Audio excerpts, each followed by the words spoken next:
Hey learners, I welcome you all back to my channel Robin Classes. I hope you all are doing well. Today I'm back with a very important topic, idioms and phrases. And these idioms and phrases are not only essential and important for speaking English fluently, but also they have been asked repeatedly in previous competitive examination. So if you are preparing for any competitive exams and at the same time you want to improve your spoken English and vocabulary, then this series is definitely going to be extremely helpful for you. So let's begin and make learning idioms and phrases simple and interesting. The first idiom we have for the day is hit the sack. Hit the sack. Hit the sack idiom हम वहाँ use करते हैं जब हमें सोने जाना होता है. That now it is time for us to hit the bed. It is time for us to hit turn in. ऐसे टाइम पे हम यूज करते हैं idiom hit the sack. To go to bed usually for the night. Usually for the night का मतलब कि ज़्यादातर जब हम रात के टाइम पे सोने जा रहे होते हैं, at that time we use this idiom hit the sack. अब मैंने यहाँ पे आपके लिए कुछ एग्जाम्पल्स रखे हैं, जैसे it's time for me to hit the sack, I am so tired. मतलब कि मैं काफ़ी थका हुआ महसूस कर रहा हूँ और ये अब मेरे इसलिए मैं सोने जा रहा हूँ. अब मेरा टाइम हो गया कि मैं सोने चला जाऊँ. अब वहाँ पे हमने एक कन्वर्सेशन भी रखी है. Now I have put two characters over there. First is Parul, second is Himani. So Parul क्या बोल रही है? It's time for me to hit the sack. Himani, yeah it's almost 11, good night. Right. तो hit the sack simply means कि सोने जाना. Right. You come home late and you have done a lot of work throughout the day and you feel very wrecked and exhausted and you are like mother, now I'm going to hit the sack. I'm now going to hit the hay. एक phrase और होती है, वहाँ पे हम sac की जगह use कर लेते हैं हे. हे का मतलब भी होता है सोने चले जाना, मतलब एक फ्रेज होती है हिट द हे. राइट. ये हमारी है first idiom. Now moving to the second idiom for the day, which is twist someone's arm. Twist someone arm का मतलब होता है that to convince someone to do something that they are reluctant to do. reluctant का मतलब हो जाता है हमारा unwilling. someone who is not willing to do something, मतलब किसी का कोई काम करने की इच्छा नहीं है, मन नहीं है. at that time we are convincing them. so if he doesn't want to go, you have just got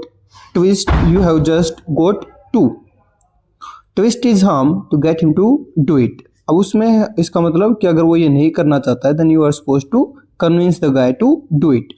अब उसके लिए हमने एक कन्वर्सेशन भी यहाँ पे चूज की है. then we have the another two characters named Novio, Parul. So Novio goes like, well, you are late today. Parul, I didn't want to stay for dinner, but he twisted my arm. It simply means Parul is trying to tell here that she did not want to stay there for dinner, but somebody was there who tried to convince her and convinced her to stay there and to have the dinner. I hope this idiom is also clear for you all. And with that, we are moving to our third idiom of the day. Third idiom for the day is stab someone in the back. So stab someone in the back, you must have heard about it also, कि किसी को धोखा देना, किसी को cheat करना, किसी को बिट्रे करना. Meaning to betray someone who trust you. एक ऐसा इंसान जो आपको विश्वास करता है, जो आपके ऊपर विश्वास करता है, and you are betraying the same person. उसके लिए एक एग्जाम्पल है, his wife stabbed him in the back when she left him for his best friend. कि जो उसकी वाइफ है उसने उसको चीट किया, उसने उसको धोखा किया, उसने उसका जो विश्वास था उसको तोड़ा. कैसे? When she left him for his best friend. Right. अब हमारे पास फिर से एक यहाँ पे कन्वर्सेशन है. कन्वर्सेशन कैसे है? Again we have the two characters Novio and Devik. अब नोवियो क्या बोल रही है? She is cheating on you. I saw her with another guy yesterday. Another नहीं करेंगे only another. So I saw her with another guy yesterday. Don't you think that she is stabbing you in the back? वो बोल रही है कि कल मैंने उसको किसी दूसरे इंसान के साथ देखा, मतलब आपके जो पार्टनर है, मैंने उसको किसी दूसरे इंसान के साथ देखा. तो क्या आपको नहीं लगता है कि किसी दूसरे इंसान के साथ रोम करना, इधर उधर घूमना एक चीटिंग है? That she is betraying you, she is somewhere breaking your trust. तो उस पर देवी क्या बोल रहा है? I trust her, she can't cheat on me, ये ध्यान रखना हमेशा, जो चीट होता है उसके साथ हम प्रेपोजिशन यूज करते हैं ऑन।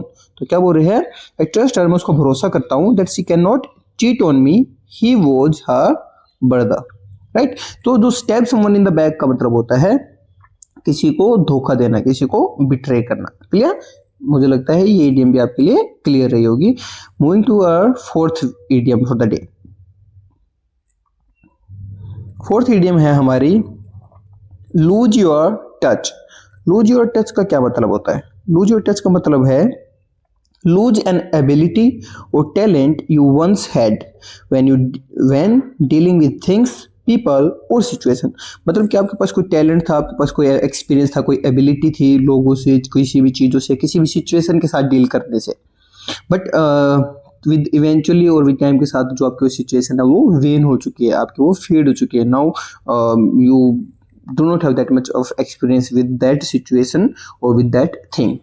जैसे अब हमारे पास एक एग्जांपल है, I have lost my touch with computer, I can't even install a simple software. इसका मतलब है कि आपके पास पहले वो नॉलेज थी, you before that point you knew how to deal with the computer, लेकिन अब टाइम के साथ है, मान लो आपने उस सिस्टम को यूज करना है या उस टेक्नोलॉजी के साथ काफ़ी टाइम हो गया आपको उसको यूज किए, इसलिए आप अब ये तक भूल गए हो कि that how do we install a simple software. अब उसके लिए भी हमारे पास एक कन्वर्सेशन है of with Mayank and Novio. तो मयंक क्या बोल रहा है, दिस इंटरजेक्शन वी शो, ये ना AGH, इसका मतलब हम ये क्या चीज़ दिखाने के लिए ये इंटरजेक्शन यूज करते हैं, या तो एंगर या डिस्कशन या आपका फ्रस्ट्रेशन, कि आप कुछ किसी चीज़ को लेके फ्रस्ट्रेटेड हो, तो ऐसी जगह पे हम यूज करते हैं ये AGH। तो क्या बोल रहा है Mayank, I don't understand why I'm even not able to form a single sentence of English correctly। तो मैं अपनी इस एबिलिटी को लेके थोड़ा सा फ्रस्ट्रेटेड है कि मैं एक सिंगल सेंटेंस ऑफ इंग्लिश भी करेक्टली फ्रेम नहीं कर पा रहा हूँ, फॉर्म नहीं कर पा रहा हूँ। तो नोवियो इस पे क्या बोल रही है, it looks like you have lost your touch with English. मतलब कि जो मयंक है उसको पहले अच्छे से इंग्लिश आती थी, लेकिन जब उसने उसको प्रैक्टिस में लेके आना कम किया या जब उसने उसको यूज करना कम किया, बिकॉज ऑफ दैट रीजन अब वो जो सेंटेंस है इंग्लिश उनको करेक्टली फ्रेम नहीं कर पा रहा है। क्लियर, तो लूज योर टच हम ऐसी जगह यूज करते हैं कि कोई एबिलिटी आपके पास थी बट अब वो एबिलिटी आपने धीरे धीरे ख़त्म कर दी, या वो आपकी एबिलिटी का जो यूसेज है वो धीरे धीरे कम हो गया है। आज की जो हमारी लास्ट इडियम है वो है ring a bell. Ring a bell का मतलब होता है समथिंग दैट साउंड्स फेमिलियर, कुछ सुना सुना हुआ लगना, कुछ जाना पहचाना सा लगना। वहाँ पे हम यूज करते हैं ring a bell. To make it more clear to you I have put some again sentences there. तो एग्जांपल क्या बोल रहा है, the name rings a bell but I can't remember where I have heard it before. मतलब बोल रहा है कि ये नाम तो मुझे कुछ सुना सुना हुआ लग रहा है, लेकिन मुझे ये नहीं याद आ रहा है कि ये मैंने कहाँ सुना था पहले, राइट। तो ऐसे सेंटेंसेस में कोई चीज़ आपको सुनी सुनी ही लग रही है, कोई आपको चीज़ है जानी पहचानी लग रही है, वहाँ पे हम यूज करते हैं रिंग अ बेल। अब हमारे पास दो कैरेक्टर है, Novio and another character we have here Petirojo. Novio, you have met my friend Varhi, right? Petirozo, I'm not sure, but that name rings a bell. Was he the one who met us in the cinema hall? वो बोल रही है कि you have met my friend Varhi, right? वो बोल रही है कि तुम मेरे दोस्त जो वर्ही उससे मिले हो, right? तो उस पे जो कैरेक्टर हमारे पास पेटिरोजो, वो क्या बोल रहा है कि हाँ ये नाम कुछ सुना सुना हुआ लग रहा है, क्या वर्ही वही है जिसे हम सिनेमा हॉल में मिले थे, राइट। तो रिंग अ बेल एक ऐसी फ्रेज है जिसका मतलब होता है कुछ सुना सुना हुआ, कुछ फेमिलियर लगना। तो ये हमारी एक सीरीज थी जिसमें मैं 5 इडियम्स मैंने पिक की हैं। अगली सीरीज में भी मैं कुछ ऐसे इंपॉर्टेंट 5 इडियम्स को पिक करने वाला हूँ। ये इडियम्स और फ्रेजेज हैं जो कि पहले प्रीवियस जो कॉम्पिटिटिव एग्जामिनेशंस थे उनमें पूछी गई हैं। Also these help you to frame or the sentences properly. Also these idioms and phrases help you to speak like a native speaker. So आपको ये idioms और phrases आने ही चाहिए, राइट। तो आई होप कि मैं आज इस सीरीज के साथ आपको ये idioms और phrases है वो समझा पाया हूँगा। I'll see you again with the new series where I'll deal with the other idioms or where I will try to explain the other idioms. That's it for the day. I'll see you again with the new video. Thank you so much for being here and